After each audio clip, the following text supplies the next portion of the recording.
नमस्कार दोस्तों, मैं पूनम स्वागत करती हूँ आप सभी का मेरे चैनल एनआरआई बिहार की बेटी में। तो कैसे हैं आप सब, ये जानने के लिए कमेंट में जय माता की ज़रूर लिखें। तो दोस्तों, आज के इस वीडियो में हम सुनेंगे जीवित पुत्रिका यानी जितिया व्रत की संपूर्ण कथा। जीवित पुत्रिका व्रत कथा 1।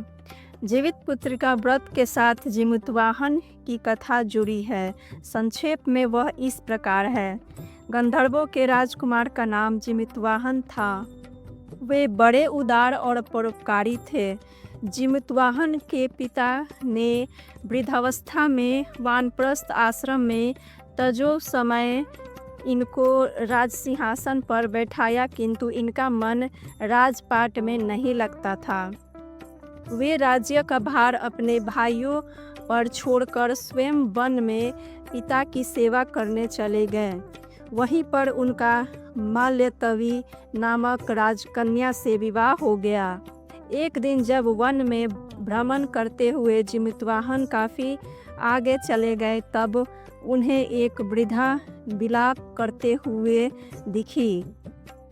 इनके पूछने पर वृद्धा ने रोते हुए बताया, मैं नागवंश की स्त्री हूँ और मुझे एक ही पुत्र है।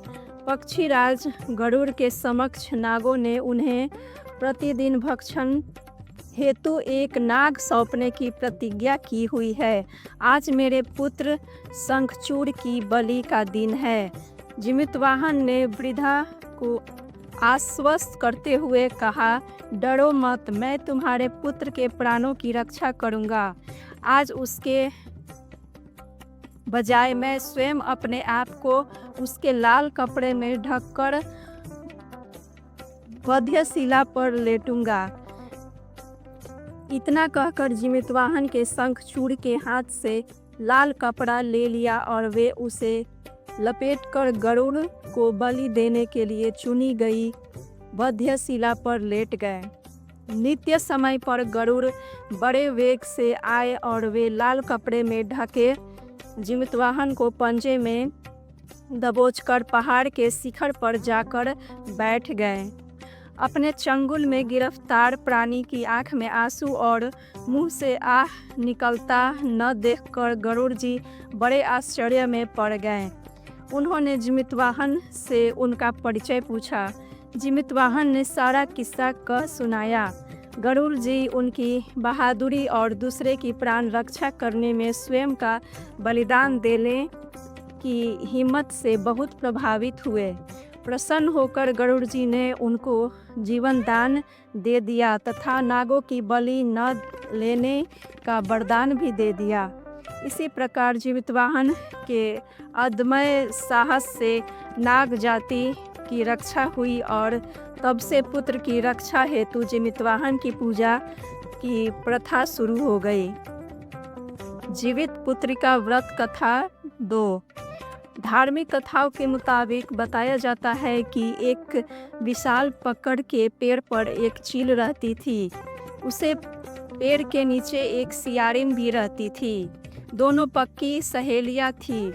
दोनों ने कुछ महिलाओं को देखकर जितिया व्रत करने का संकल्प लिया और भगवान श्री जिमुतवाहन की पूजा और व्रत करने का प्रण ले लिया। लेकिन जिस दिन दोनों को व्रत रखना था, उसी दिन शहर के एक बड़े व्यापारी की मृत्यु हो गई और उसके दाह संस्कार में सियारिन को भूख लगने लगी थी। मुर्दा देखकर वह खुद को रोक न सकी और उसका व्रत टूट गया। पर चील ने संयम रखा और नियम व श्रद्धा से अगले दिन व्रत का पालन किया। अगले जन्म में दोनों सहेलियां ने ब्राह्मण परिवार में पुत्री के रूप में जन्म लिया। उनके पिता का नाम भास्कर था। चील बड़ी बहन बनी और सियारिन छोटी बहन के रूप में जन्मी।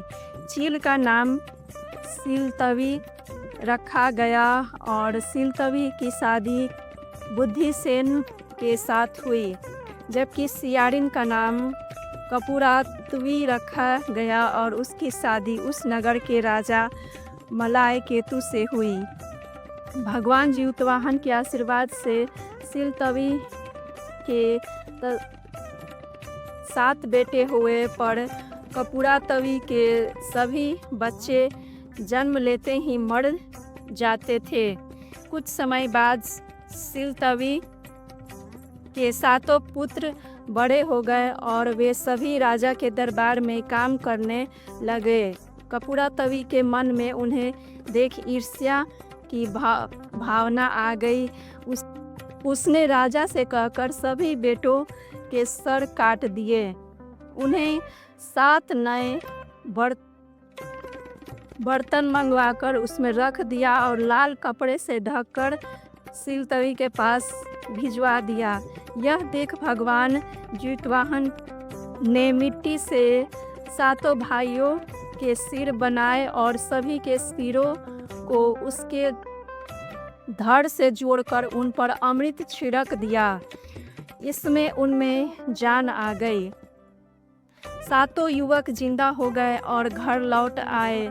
जो कटे सिर रानी ने भेजे थे वे फल बन गए। दूसरी ओर रानी कपूरतवी बुद्धिसेन के घर से सूचना पाने को व्याकुल थी। जब काफ़ी देर सूचना नहीं आई तो कपूरतवी स्वयं बड़ी बहन के घर गई।